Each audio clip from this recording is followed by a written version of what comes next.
છેલ્લા 3 મહિનાથી પીવાનું પાણી પૈસાથી ખરીદવા માટે લોકો મજબૂર બન્યા છે। લોકોના ઘરોના ગટરની દુર્ગંધવાળું પાણી આવતા લોકો ત્રાહિમામ પોકારી ઉઠ્યા છે। રાંદેર બોકડ ફળિયા કુરેશી સ્ટ્રીટ ખાતકીવાડ અને છાછા સ્ટ્રીટ લીમડાઓલી વખારોલી મંસૂર ગલી મોદન ગલી બાબુ ગલી જસુલ ગલી મોચીવાડ નગીના લાઇન 5 બત્તી 3 બત્તી સુથારવાડ મુલ્લા રોડ પાછલી ઓલી વરિયાઓલી સિવાયના રાંદેર ગામતળના અન્ય વિસ્તારો જ્યાં પાણી ગટરયુક્ત આવે છે। સમગ્ર વિસ્તારના લોકો છેલ્લા 3 મહિનાથી પીવાનું પાણી પૈસાથી ખરીદવા મજબૂર બન્યા છે।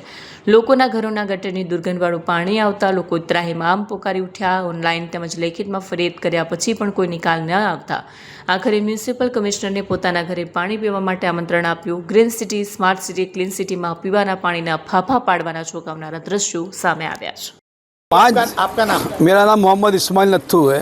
5 बजे से ये पानी आ रहा है, पर आज भी अभी 7 बजे फिर भी पानी में वही बास आ रही है, वही गंदापन आ रहा है। तो फिर अभी 2 कलाक तक तो पानी वेस्टेज में जाता है।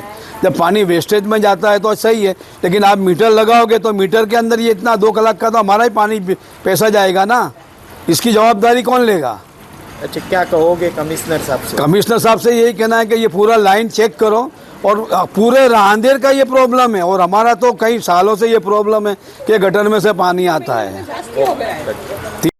ये आपनो परिचय ने कया विस्ताરમાં શું સમસ્યા છે? मैं रांदेर विस्तारનો રહેવાસી છું। હાલમાં આપણે એક ખાટકીવાડ વિસ્તારમાં ઊભા છીએ અને છેલ્લા 3 મહિનાથી ખાટકીવાડ છે, બોકડ સ્ટ્રીટ છે, છાછા મોલ્લા છે, તાયવાડા છે, 5 બત્તી છે, 3 બત્તી છે, આવા બાબુ ગલી છે, આવા તમામ વિસ્તારોની અંદર પાણીની સમસ્યાથી લોકો ત્રાહિમામ થયા છે। ડ્રેનેજયુક્ત પાણી પીવા માટે મજબૂર થયા છે અને એ પાણી પી શકાય એવી હાલતમાં પણ નથી। કલાક 2 કલાક સુધી પાણી જવા બાદ પણ એ પાણી ખોટું અને ગંદુ આવે છે।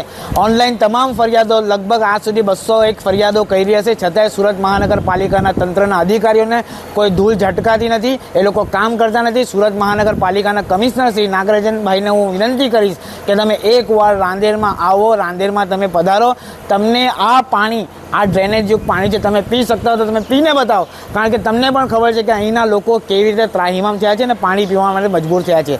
નાના મોટા બુઢા તમામ લોકો આ પાણીથી ત્રાહિમામ થઈ ગયા છે, લોકોને બીમારી થઈ છે। એના માટે જવાબદાર કોણ? કયા કયા અધિકારીઓને આની વિશે રજૂઆત કરી છે? સુરત મહાનગરપાલિકાની ઓનલાઈન ફરિયાદની જે એપ છે એના પરથી ફરિયાદ કરવામાં આવે છે। જે તે અધિકારીને તે એપ્લિકેશન પરથી ફરિયાદ ટ્રાન્સફર થાય છે, એની અંદર NM મિસ્ત્રી કરીને છે એમને પણ ફરિયાદ જાય છે, જે પાણી અધિકારીના છે કે આપણે શહેરી વિકાસના અધિકારી છે, તમામને આ ફરિયાદ ટ્રાન્સફર થઈને તમામની સાથે વાત થઈ છે, છતાં એ અધિકારીઓ દ્વારા ખોખો રમાડવામાં આવે છે, એકબીજાને ફરિયાદ નાખી દેવામાં આવે છે કે આ ખાતું મને લાગતું નથી એમ કહેવાય છે। आपका नाम? जुबेदा इस्माइल। अच्छा, कौन सी जगह आप रहते हो? मैं बोकड़ फड़िया में रहती हूँ। और क्या समस्या पानी को लेके आ रही है? पानी हमारा एकदम गंदा आ रहा है भैया, और इतना गटर वाला ही पानी। हमने बहुत बार सैंपल दिए हैं। जब ये कॉरपोरेशन में अर्जी करते हैं तो वो आके सैंपल देखते हैं, सबके घरों में से ले जाते हैं, एक सलीका पानी दिखता है उनको कि हाँ गंदा है, हम कल आएंगे, वो कल होती ही नहीं है उनकी। अच्छा, तो क्या कहोगे आप कि किस तरह अभी 3 महीने से रह रहे हैं? 3 महीने से इतने परेशान हैं हम लोग, और बीच में रमज़ान भी हमारी गई बराबर। हम लोग बाहर से पानी लेते हैं, बाहर से बिकाता पानी लेके पीते हैं। हमारे बच्चे बार बार, किसी को मर्रा होता है, किसी को गैस्ट्रो होता है, किसी को टाइफाइड होता है, किसी को कमला होता है, उसमें भी हम परेशान हैं। कितने का पानी बाहर से आता है? हमारा रोज 200 रुपये का पानी बाहर से आता है, और अभी हाल तो पानी महंगा हो गया, 130 रुपये के 12 हो गई है। पहले 100 रुपये की आती थी, अब 130 रुपये की 12 होता है, 260 का पानी आता है। और क्या कहोगे कमिश्नर से? कमिश्नर से हम एक ही बात करेंगे कि हमको ये पाइपलाइन बदल दो। हो सकता है कि पाइपलाइन बहुत जूनी है, उसके लिए कहीं ना कहीं मिस्टेक हो गई होगी, तो हमको तात्कालिक पाइपलाइन बदल दो और इसका निकाल लो हमारा।